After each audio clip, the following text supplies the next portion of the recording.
నమస్తే అండి, welcome to my channel Prasad garden drone. ఈరోజు నేను మీకు ఎపిసోడ్లో చెప్పదలుచుకున్న విషయం ఏంటంటే, మనం ఉపయోగించేసినటువంటి మట్టి ఉంటుంది కదండి లాస్ట్ ఇయర్ది. ఆ మట్టిని మళ్ళీ మనం తిరిగి ఉపయోగించుకోవాలి. దాని నిండా ఇన్ఫెక్షన్స్, బ్యాక్టీరియా, ఫంగస్ పట్టేసి ఉంటుంది. ఆ మట్టిలో ఏదేసినప్పుడు కూడా పాడైపోతూ ఉంటుంది. అలాంటి మట్టిని తీసుకుని మళ్ళీ మనం దీన్ని కొత్త విధంగా ఎలా తయారు చేసుకోవచ్చు, దీంట్లో ఇన్ఫెక్షన్స్ అన్నీ ఏ విధంగా నిర్మూలించవచ్చు, ఏమేమి కలపాలి, ఏమేమి చేయాలి అన్నీ కూడా నేను మళ్ళీ ఇప్పుడు మీకు వీడియోలో ఫ్రెష్గా చెప్పదలుచుకున్నాను. కొత్త వాళ్ళు ఎవరన్నా దయచేసి సబ్స్క్రైబ్ చేసుకుని బెల్ ఐకాన్ నొక్కండి. మనం తీసుకున్న మట్టిని ఏం చెప్పుకున్నామంటే, పూర్వం ఒకసారి బాగా ఎండబెట్టాలి. ఒక 3-4 డేస్, 1 వీక్ వరకు ఎండబెడితే అందులో ఉన్న పురుగులన్నీ చచ్చిపోతాయి. కానీ అంత ఎండ మనకు దొరకపోవచ్చు. అంత తీక్షణమైన ఎండ లేనప్పుడు ఈ పురుగులు చాలా వరకు ఈ బ్యాడ్ బ్యాక్టీరియా, ఫంగస్ అన్నీ కూడా అలాగే ఉండిపోతున్నాయి. కాబట్టి మీకు 2-3 రోజులు ఎండబెట్టిన తర్వాత తీసి దాన్ని ఏ విధంగా మనం ఇన్ఫెక్షన్స్ పూర్తిగా తీసేయచ్చు అనేది ఇప్పుడు చెప్పుకుందాం. దీన్ని ఏం చేస్తారంటే, మట్టిని మీరు ఒక కింద కన్నాలు లేనటువంటి ఒక టబ్లోకి తీసుకోండి.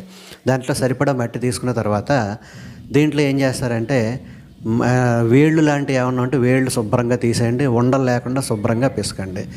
చేతికి నేను ఇప్పుడు చెప్పే పనికి ఏంటంటే, కంపల్సరీ గ్లౌస్ ఉండాలి. చేతికి గ్లౌస్ వేసుకోండి. నేను ఇప్పుడు ఒక రకమైనటువంటి సొల్యూషన్ చెప్తున్నాను. దీని పేరు ఏంటంటే నానో సిల్వర్ హైడ్రోజన్ పెరాక్సైడ్. ఇది రకరకాల బ్రాండ్లో దొరుకుతుంది. అయితే K.N.BIOSCIENCES వాళ్ళ దగ్గర KN సిల్వరాక్స్ అనే పేరుతోటి దొరుకుతుంది.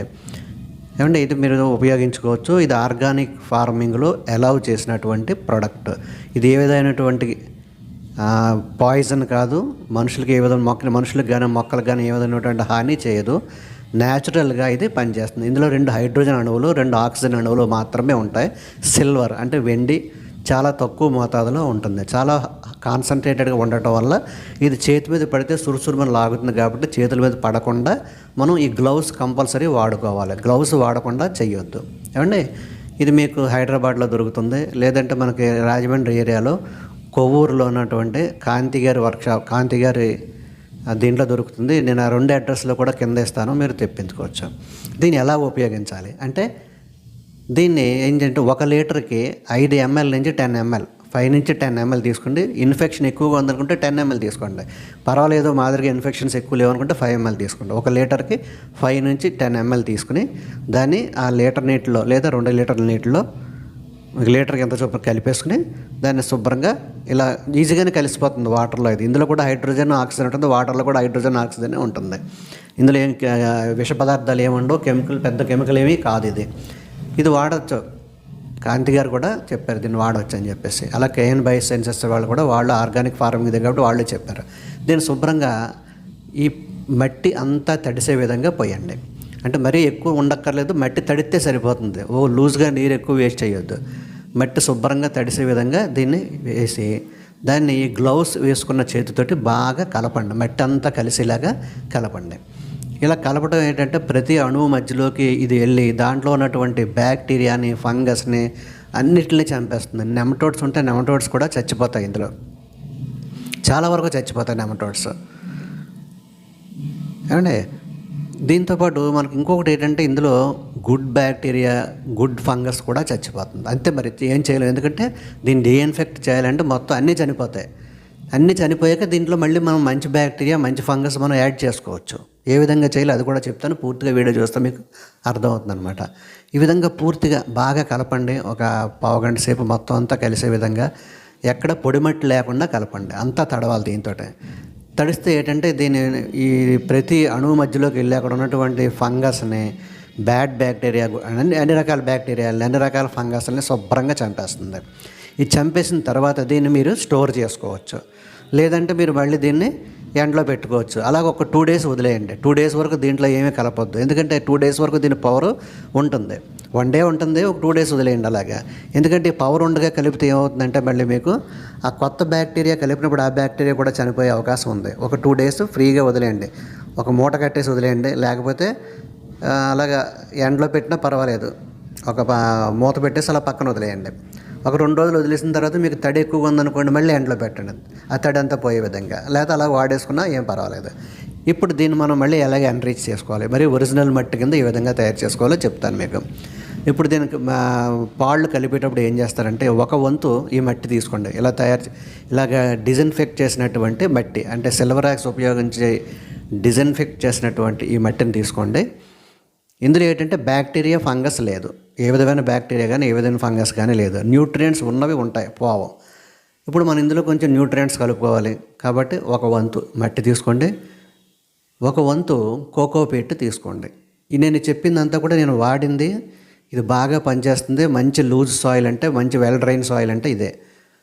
ఒక వంతు మట్టి, ఒక వంతు కోకోపీట్, ఒక వంతు రివర్ శాండ్ ఉంటుంది కదా, ఇసుక, ఇళ్ళు కట్టుకునే ఇసుక, అది ఒక వంతు, ప్లస్ ఒక వంతు పశువుల ఎరువు, అంటే ఆవు పేడతో తయారు చేసిన ఎరువు ఉంటుంది కదా, బాగా చివుకుపోయిన ఒక సంవత్సరం పాతది, ఆ ఎరువు వేసుకోవచ్చు. లేదన్నా ఏదన్నా పశువుల ఎరువు, అది దొరకకపోతే ఏదన్నా పశువుల ఎరువు వేసుకోవచ్చు. అలాగే కంపోస్ట్, కిచెన్ వేస్ట్ కంపోస్ట్ కానీ ఏదన్నా వేసుకోవచ్చు. ఇది ఎరువు మెయిన్ దీంట్లో. అంటే మట్టి, ఎరువు, ఇసుక, కోకోపీట్ 4 సమానంగా వేసుకున్నాం. ఈ విధంగా మీకు ఓపుకుంటే దీంట్లో ఈ ఏంటి తెల్లగా ఉంటుంది కదా, ఏంటంటే దాన్ని అది కూడా కలుపుకోవచ్చు.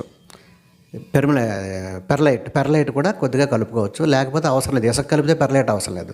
నేనేం చేసానంటే ఇందులో కొద్దిగా ఒక అరపాలు, ఇవన్నీ 4 పాళ్ళు అయిపోక ఒక అరపాలు ఏంటంటే లీఫ్ మౌల్డ్ కంపోస్ట్ కలిపాను. లీఫ్ మౌల్డ్ కంపోస్ట్ ఉంటే కలపండి, లేకపోతే లేదు. నెక్స్ట్ వేప పొడి ఒక 2 గుప్పులు కలపండి. ఒక గుప్పుడు బోన్ మీల్ కలపండి, అంతే. ఈ బోన్ మీల్లో కాల్షియం, ఫాస్ఫరస్ ఉంటుంది కాబట్టి ఇది మొక్క ఎదుగుదలకు చాలా బాగా ఉపయోగపడుతుంది కాబట్టి కొద్దిగా కలుపుతాం. పశువుల ఎరువులు ఉంటుంది, కాకపోతే కొద్దిగా ఎక్స్ట్రా కలుపుతాం అనమాట. దీంట్లో ఫాస్ఫరస్తోనే కాల్షియము, అది బోన్ మీల్ రూపంలో ఉంటుంది. ఒకవేళ బోన్ మీల్ మీరు వాడడం అనుకున్న వాళ్ళు ఏం చేస్తారంటే రాక్ పాస్పేట్ జరుగుతుంది, అది ఒక గుప్పుడు కలుపుతుంది, సరిపోతుంది. నెక్స్ట్ ఇవి సీవీడ్ గ్రాన్యూల్స్, ఇవి ఉన్నవాళ్ళు ఇది కూడా కలుపుకోండి, లేకపోతే అవసరం లేదు. ఈ బోన్ మీలు, సీవీడ్ గ్రాన్యూల్స్ ఆప్షనల్ అండి, ఉంటే కలుపుకోండి, లేకపోతే లేదు. నేను ఇందులో పోయిన బ్యాక్టీరియా, మంచి బ్యాక్టీరియా మళ్ళీ కలపడానికి ఏం చేస్తానంటే పృథ్వీ అని చెప్పేసి K.N.BIOSCIENCES వాళ్ళ NPK కన్సార్షియం ఉంది, అది కలుపుతున్నాను. ఇదే కలపాలని లేదు, ఏ కంపెనీదైనా కలుపుకోవచ్చు. NPK కన్సార్షియం ఎక్కడన్నా మీకు దొరికితే కలుపుకోండి, లేదంటే అది కూడా కలపక్కర్లేదు. దానికి ఏం చేయాలో నేను చెప్తాను. ఇప్పుడు ఈ విధంగా తయారైంది కదా, ఇది ఫుల్గా తయారైనటువంటి మట్టి చూడండి, ఫుల్ జీవంతో ఉంది.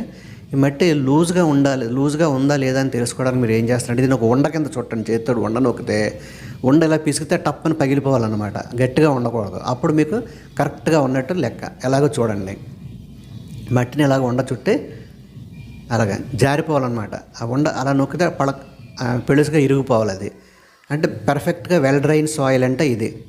ఏమండి, ఈ విధంగా. ఒకవేళ మీరు ఈ NPK లేని వాళ్ళు ఏం చేయలేనిది నేను చెప్తాను. మీరు పశువుల ఎరువు కలిపారు కదా, ఆవు పేడ కలిపారు కదా, ఆవు పేడ కానీ ఘనజీవామృతం కానీ కలిపారు కదా, ఈ కలిపినప్పుడు ఏమవుతుందంటే దాంట్లో ఉన్నటువంటి బ్యాక్టీరియా మళ్ళీ అభివృద్ధి చెందుతుంది ఆటోమేటిక్గా. లేదంటే మీరు మొక్క ఈ మట్టిలో తర్వాత ఏం చేసి దీంట్లో బయో బ్యాక్టీరియాని ఏ విధంగా కలుపుతాం అంటే జీవామృతం కలుపుకుంటాం కదా, జీవామృతం ఉన్నవాళ్ళు జీవామృతం కలుపుకోండి. ప్రతి 15 రోజులకు ఒకసారి జీవామృతంగా వేస్తుంటే దాంట్లో బ్యాక్టీరియా, మంచి బ్యాక్టీరియా తయారవుతుంది. లేదంటే వేస్ట్ డికంపోజర్ ద్రావణం వాడితే దాని నుంచి కూడా వస్తుంది. లేదంటే NPK బయో బ్యాక్టీరియా కలుపుకోవాలి. ఈ 3 విధాలుగా దానికి బ్యాక్టీరియాని యాడ్ చేయొచ్చు. ఇప్పుడు నేను ఇక్కడ చూపించి చూడండి, ఈ బ్యాగ్లో ఉన్న మట్టి బాగా ఇన్ఫెక్ట్ తీసి దీన్ని మళ్ళీ చైనాకి నాకు కుదరక ఏం చేసినట్టు డైరెక్ట్గా అందులోనే వేస్తాను. ఈ విధంగా కూడా చేయొచ్చు. ఈ విధంగా కూడా మనం ఈ silver hydrogen, nano silver hydrogen peroxide వేస్తే అది బుస పొంగుద్ది. పొంగినప్పుడు దాంట్లో ఉన్నటువంటి ఇన్ఫెక్షన్ అంతా చనిపోతుంది అనమాట. అలా ఒక 2 రోజులు వదిలేసి దాంట్లో మంచి బ్యాక్టీరియా కానీ, జీవామృతం కానీ, వేస్ట్ డికంపోజర్ కానీ కలుపుకుంటే ఒక 2 డేస్ తర్వాత మళ్ళీ ఆ బ్యాక్టీరియా మంచి బ్యాక్టీరియా వచ్చేస్తుంది, చెడు బ్యాక్టీరియా రాదు. అప్పుడు దాంట్లో మనం ఏదన్నా మొక్క వేసుకోవచ్చు, ఎరువులు వేసుకుని. ఏమంటే ఇది చూపించినాక ఈ 2 బ్యాగులు కూడా మీకు మామూలుగా చూపించాను చూడండి. ఇందులో వేసిన దాంట్లోనే ఒక దాంట్లోనే చిన్న నత్తగుల్లలు లాంటివి కూడా చనిపోయినాయి. అంటే అన్ని పోవు, చాలా డెలికేట్గా ఉన్న నత్తగుల్లలు చచ్చిపోతాయి. ఇది మీకు చూపిస్తాను ఎగ్జాంపుల్. నత్తగుల్లకు చిన్న 4-5 నత్తగుల్లలు కూడా చనిపోయినాయి దీంట్లో. ఇది అప్పుడప్పుడు అలాగా ఒక వారం రోజులకు ఒకసారి వేసుకుంటూ ఉంటే చనిపోయిన ఈ నత్తగుల్లలు కూడా పోతాయి.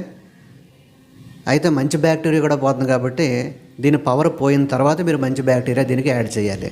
పవర్ ఉండగా మంచి బ్యాక్టీరియా 2 డేస్లో దీని పవర్ అయిపోతుంది, అప్పుడు మంచి బ్యాక్టీరియా యాడ్ చేసుకోండి. చెప్పాను కదా ఎలాగ యాడ్ చేయాలో.